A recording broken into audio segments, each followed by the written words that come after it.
ஏசாயாவின் சமகாலத்து ராஜாக்கள் மற்றும் தீர்க்கதரிசிகள். ஏசாயா தீர்க்கதரிசி வேதாகமத்தில் மிகவும் முக்கியமான ஒரு தீர்க்கதரிசி. ஏசாயா புத்தகம் 66 அதிகாரங்கள் கொண்ட மிகப்பெரிய தீர்க்கதரிசன புத்தகமாக பதிவு செய்யப்பட்டு இருக்கிறது. இதிலே ஏசாயா தீர்க்கதரிசி வாழ்ந்த காலத்தில் இருந்த ராஜாக்களையும் மற்றும் அவரோடு நண்பராக சமகாலத்து தீர்க்கதரிசிகளாக இருந்தவர்கள் யார் என்பதையும் இந்த காணொளியில் நாம் காணலாம். முதலாவதாக ஏசாயா தீர்க்கதரிசி வாழ்ந்த காலத்தில் உள்ள ராஜாக்களை பற்றி பார்க்கலாம். இதை பற்றி நாம் தெரிந்து கொள்ள ஏசாயா 1 அதிகாரம் 1 வாக்கியம் வாசித்தால் தெரிந்து கொள்ளலாம். நான் வாசிக்கிறேன்.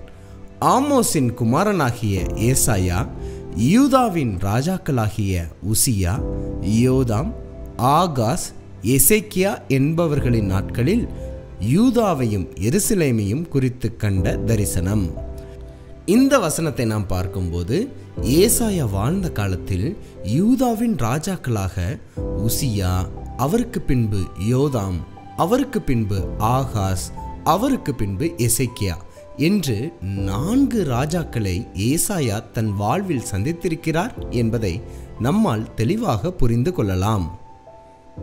ஏசாயாவின் காலத்தில் வாழ்ந்த சமகால தீர்க்கதரிசிகளை பற்றி நாம் பார்ப்போம். அதனை பார்ப்பதற்கு முதலாவது நபர் ஆமோஸ். ஆமோஸ் என்ற தீர்க்கதரிசி ஏசாயா தீர்க்கதரிசி வாழ்ந்த காலத்தில் தான் வாழ்ந்திருக்கிறார் என்பதற்கு வேத ஆதாரம் இருக்கிறது.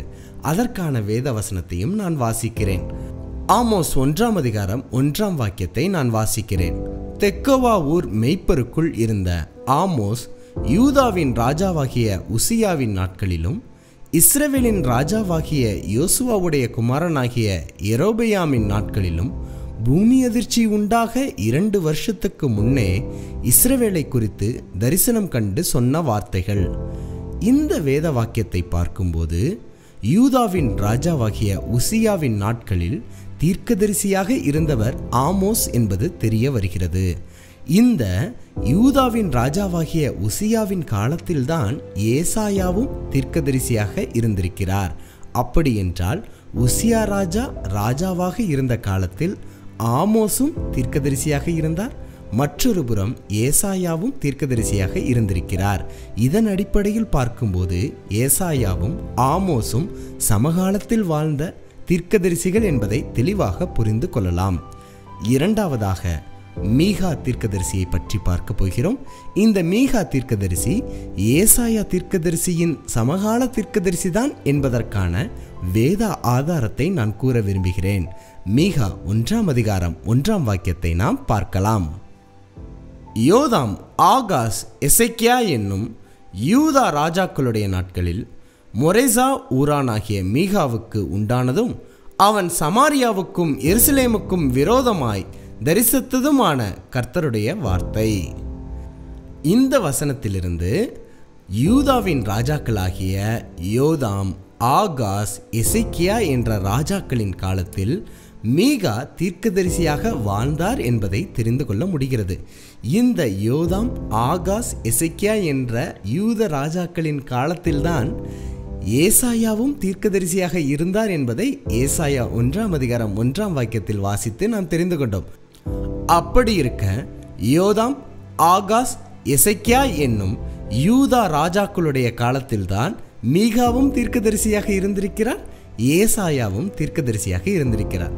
அதனால் மீகா தீர்க்கதரிசி ஏசாயா தீர்க்கதரிசியின் சமகால தீர்க்கதரிசி என்பதை ஆணித்தரமாக நாம் நம்பலாம். அடுத்ததாக ஓசியா தீர்க்கதரிசியை பற்றி நாம் பார்க்க போகிறோம்.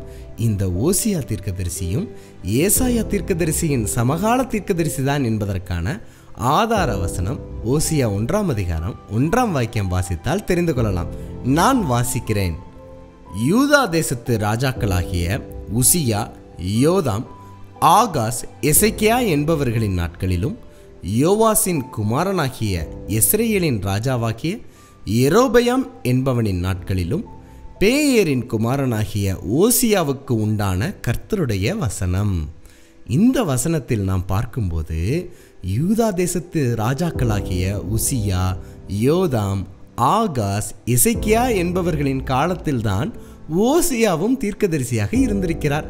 இந்த 4 ராஜாக்களின் காலத்தில்தான் ஏசாயாவும் தீர்க்கதரிசியாக இருந்திருக்கிறார். இந்த வசனங்களை ஒப்பிட்டு பார்க்கும்போது ஓசியா தீர்க்கதரிசி ஏசாயா தீர்க்கதரிசியின் சமகால தீர்க்கதரிசி என்பதை நாம் புரிந்து கொள்ளலாம். இதன் அடிப்படையில் ஏசாயாவின் காலத்தின் சமகால தீர்க்கதரிசிகள் யாரென்றால் ஆமோஸ், ஓசியா, மீகா என்பவர்கள். இப்படியாக ஏசாயா, ஆமோஸ், மீகா, ஓசியா என்ற 4 தீர்க்கதரிசிகளும் ஒரே காலத்தில் வாழ்ந்த தீர்க்கதரிசிகள் என்பதை நம்மால் தெளிவாக புரிந்து கொள்ள முடிகிறது. ஒருவருக்கொருவர் சந்தித்திருப்பதற்கும் வாய்ப்பு இருக்கிறது, ஒருவருக்கொருவர் நட்பு பாராட்டியிருப்பதற்கும் வாய்ப்பு இருந்திருக்கலாம் என்பதை நாம் புரிந்து கொள்ளலாம். இவ்விதமாக வேதாகமத்தின் ஒவ்வொரு காரியத்தையும் ஒவ்வொரு வசனத்தையும் ஆழமாக நாம் தியானித்தால் அநேக அற்புதமான காரியங்களை நாம் புரிந்து படிக்க வாய்ப்பு இருக்கிறது. தேவன் தாமே இன்னும் ஆழமான காரியங்களை நமக்கு கற்றுக் கொடுப்பாராக. ஆமேன், ஆமேன்.